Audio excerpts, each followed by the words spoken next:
भाई एक छोटा सा वीडियो है इथेरियम की डिमांड के ऊपर, बड़े ध्यान से सुनना। इथेरियम की जो ट्रेजरी है उसने 2 लाख इथेरियम बाय करे हैं अभी 30 डेज के अंदर।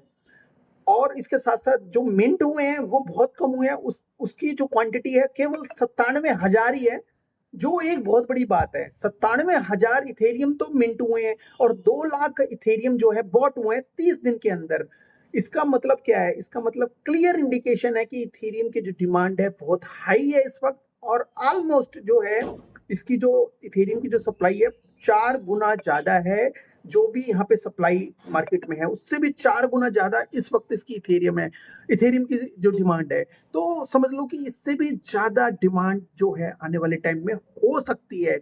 उसका रीजन क्या है? उसका रीजन है कि ईटीएफ कंपनीज जो है वो इसको होल्ड करती जा रही है अपने बिजनेसेस के लिए, इथेरियम को होल्ड कर रही है अपने बिजनेस के लिए। और दूसरी चीज ये है कि स्टेकिंग के अंदर लगातार इथेरियम स्टेक होता चला जा रहा है और सेल नहीं हो रहा, बिकॉज जो इसको जो इन्वेस्टर हैं बड़े जो नो बारीकी से देख रहे हैं, और जो वेल्स हैं इसको फॉर लॉन्ग टर्म के लिए होल्ड कर रहे हैं।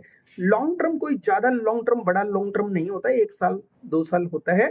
ठीक है। तो ये जो डिमांड है आने वाले टाइम में क्या इथेरियम के जो प्राइस को इंक्रीज कर सकती है? ऑफ कोर्स कर सकती है।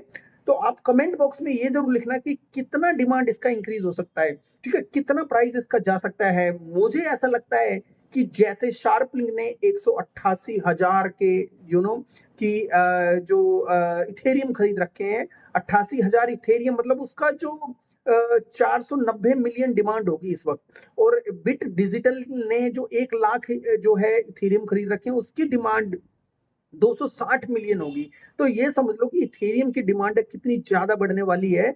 और जो ये बड़ी बड़ी कंपनीज है ये खरीद रहे हैं इसको लगातार और इसको होल्ड कर रहे हैं, कुछ स्टेक कर रहे हैं। रिटेलर तो पता नहीं कब जागेंगे, वेल्स तो जाग चुकी हैं, वेल्स तो लगातार इसको बाय कर रही हैं। तो कल कल का मैं बताऊं आपको, कल जो स्टेक हुए थे वो टोटल 112,000, मतलब 1,12,000 जो इथेरियम है वो स्टेक हुए थे कल की डेट में। मतलब आप समझ लो कि 72 आवर लगा लो, उसके अंदर जो है 1,12,000 से भी ज्यादा टोकन जो स्टेक्ड हुए हैं, मतलब इथेरियम स्टेक्ड हुए हैं। तो ये कितनी बड़ी बात है। इसका मतलब ये है कि भैया मार्केट में आने वाले टाइम में इथेरियम नहीं मिलेगा।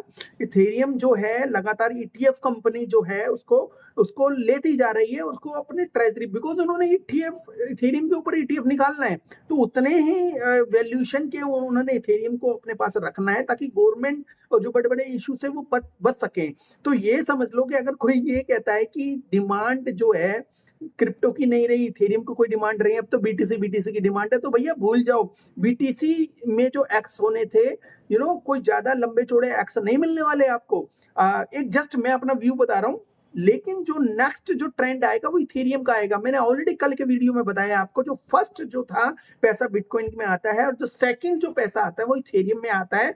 इथेरियम में आना, पैसा का आना थोड़ा सा लेट जरूर हो सकता है लेकिन नामुमकिन नहीं। ये स्टैट चेक करो, इन स्टैट को चेक करने के बाद अपना व्यू दो इस कमेंट बॉक्स के अंदर कि आपको क्या लगता है कि इथेरियम की डिमांड कितनी बढ़ सकती है। अच्छा, एक और मेन बात बताऊं, इथेरियम जो कनेक्टेड है सारी अल्ट कॉइन से है, सारी लेयर 1 लेयर 2 इथेरियम से रिलेटेड है।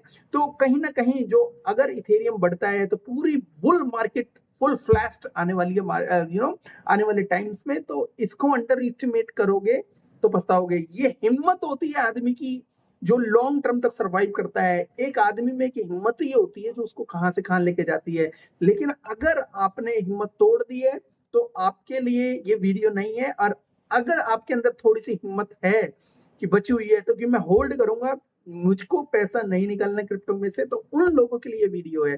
तो इथेरियम को अंडर एस्टिमेट करोगे तो पूरे अल्ट सेशन को अंडर एस्टिमेट करोगे। तो be ready for next bull run. Ethereum मेरे हिसाब से, मुझे ऐसा लगता है, Ethereum could go 10,000 plus easily. तो कहीं ना कहीं जो इथेरियम को अंडर एस्टिमेट मत करना, और कमेंट बॉक्स में लिखना कि ये वीडियो कैसा लगा और इथेरियम की जो डिमांड है वो इसको कहां तक ले जा रही है। क्या 10,000 जो उसका प्राइस है वो राइट है कि रॉन्ग है, ये भी जरूर लिखना। Thank you very much, have a good one, take care and bye bye.